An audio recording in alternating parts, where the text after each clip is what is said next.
All right, hey everybody, how are we doing today?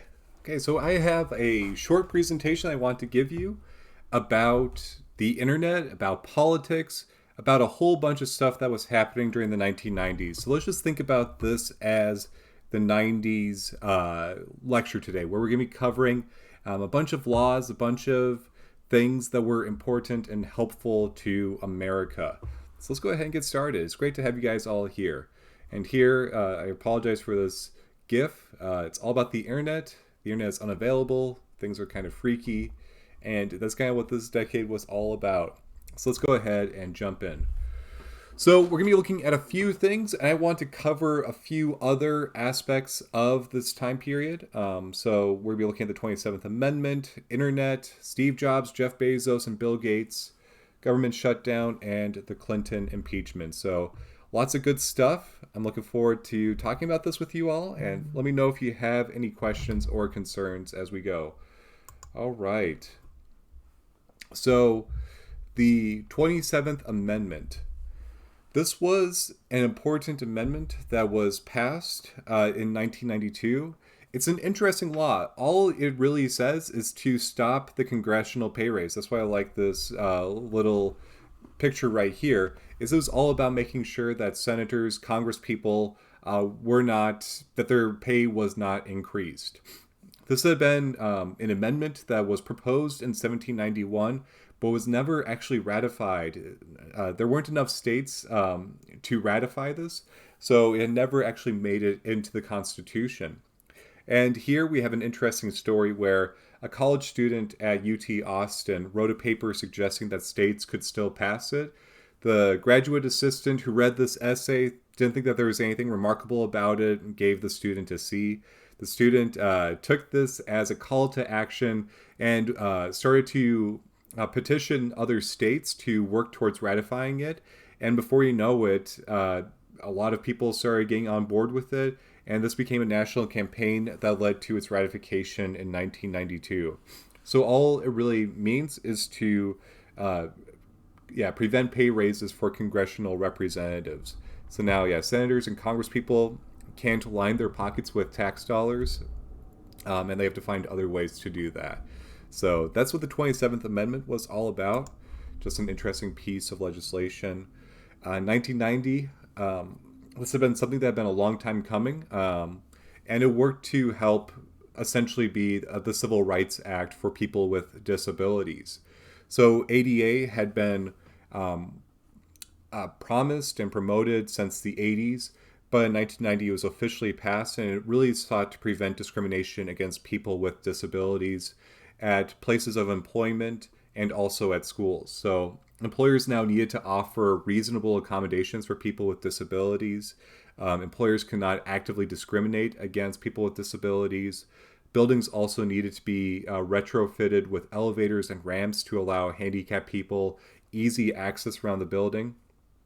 And so that's essentially what ADA did. It was the Civil Rights Act for people with disabilities, if that's physical, intellectual, psychological, what have you.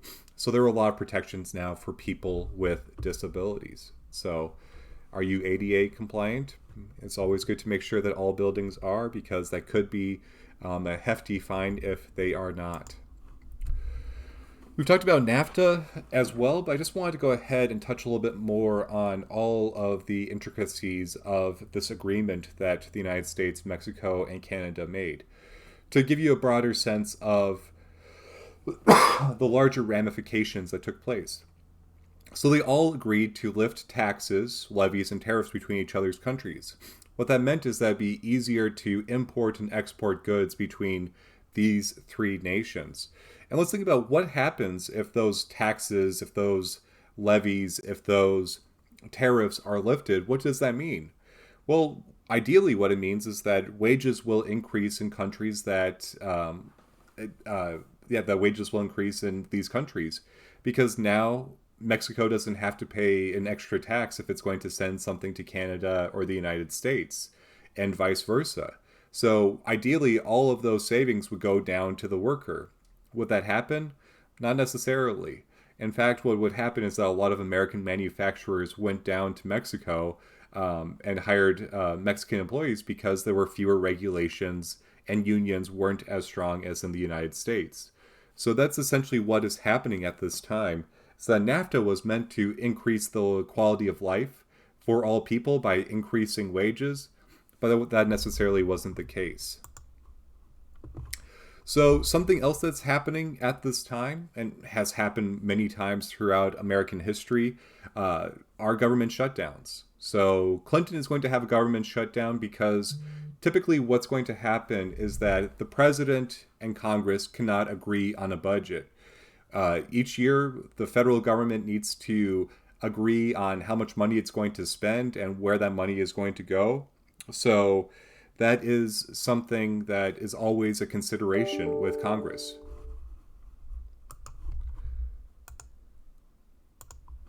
So that's a consideration with Congress that is taking place at this time. And Clinton really did not get along well with Newt Gingrich, who was one of the speakers, or yeah, who was the Speaker of the House and really led a strong Republican coalition against Clinton.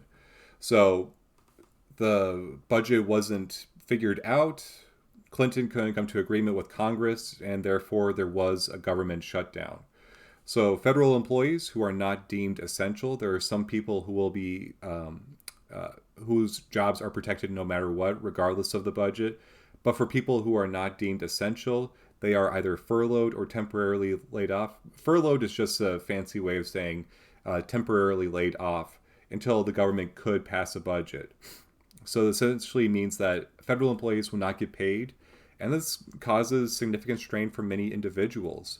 I remember working for the National Park Service that whenever there was a talk of a government shutdown, different companies and in the area would start to have food drives and come up with different services to help National Park Service workers have a way to get some food, offer discounted goods for different things and stuff like that. So this is an issue that pops up from time to time, is that a government will shut down if Congress and the president cannot agree on a budget, or if members of Congress cannot agree on a budget as well.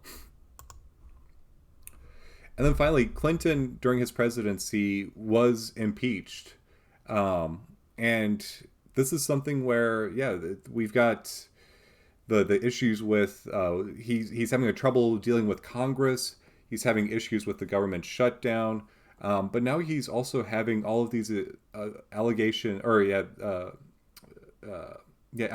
that he sexually harassed workers or female employees while he was the governor of Arkansas. So a woman named Paula Jones said that he had sexually harassed her. And Clinton, while under oath,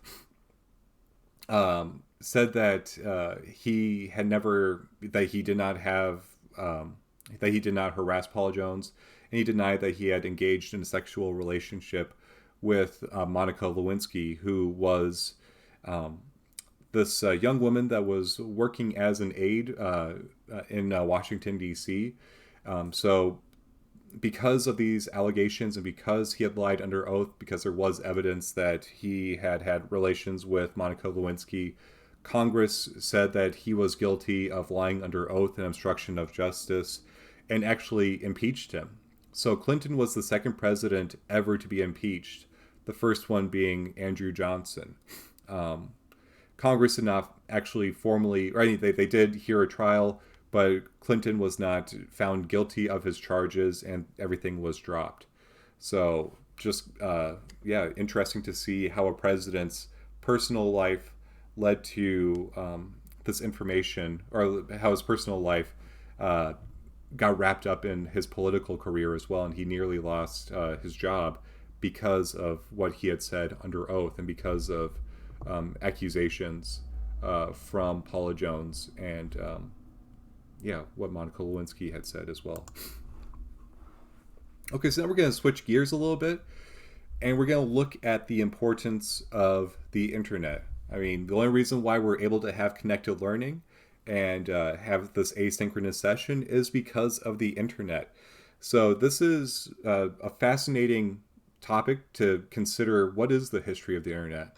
And really, it began in the 1960s, where scientists have been working on data communications for computer networks. This really would have just been something on like the national level. Like, there's no way that in the 1960s that consumers, that families could have had the internet in their home. That technology was just way too advanced. However, by the 1990s, the internet is becoming more and more available to average Americans. People can set up computers in their homes. They can have the internet tied into their landline phone. They can have all sorts of different packages where they can access the internet. And now Americans are also starting to think about how to actually utilize the internet.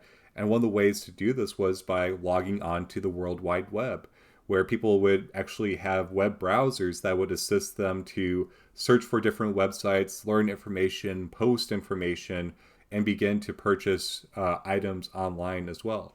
So we just need to think about the significance of the internet and all of the steps that went into place to make it available for Americans to be able to, or for people more generally, not just Americans, but for people to actually be able to use this wealth of information. Because you could have all the information in the world, but if it's not organized, or if you're not sure how to search for it or find it, then the internet is pretty useless. So that's what's really interesting about not only the technology increasing, but figuring out how to create web browsers such as Google Chrome or Internet Explorer or Mozilla Firefox, where people can actually put in searches and find the information that they want, so that they can see things, post things, connect with other people, and purchase things as well. So if we have the internet, we also need to have people who make the internet relevant. That really came down to Bill Gates, Steve Jobs, and Jeff Bezos, three of the wealthiest men to live or have lived, because Steve Jobs has since passed, but Bill Gates and Jeff Bezos have both at one time been deemed the richest man alive. And Jeff Bezos currently has that distinction. So these three men had major impact on the success of computers and online retail. Bill Gates was one of the first people to develop the personal computer and Microsoft. So if you are logging onto Windows, that's because of Bill Gates. And he created this with his friend Paul Allen in Santa Fe, New Mexico. Steve Jobs founded Apple with Steve Wozniak and became one of the major competitors to Microsoft. They not only pioneered computers, but created consumer electronics such as the iPod and iPhone. So, I think the iPhone is just this massive success that I don't even know. I don't even want to guess like what the numbers are for how many people own an iPhone versus an Android, but it's just tens of millions of people have an Apple product on them nearly for most of their day, for most of their waking hours. And finally, Jeff Bezos is able to use the internet and able to use this computer technology to really create the largest online retailer with Amazon. So you can have computers, you can have the internet, but now we're able to purchase things and have things delivered right to our homes, which is completely changing retail. The industry, the fact that now you don't have to leave your home to have most of your groceries, to have most of your home goods delivered to you. And that's because of pioneers such as Jeff Bezos. So we have the internet, we've got these individuals, and we have a whole bunch of stuff involving the government. So be sure to pay attention to these items, including NAFTA and ADA. And that's pretty much all I have for you guys. This is going to be kind of a shorter presentation, but these are important things to know for the exam that you'll be taking. And please let me know if you have any questions or concerns about this or the exam. So please take care, and I'll see you guys around. So have a great rest of your day.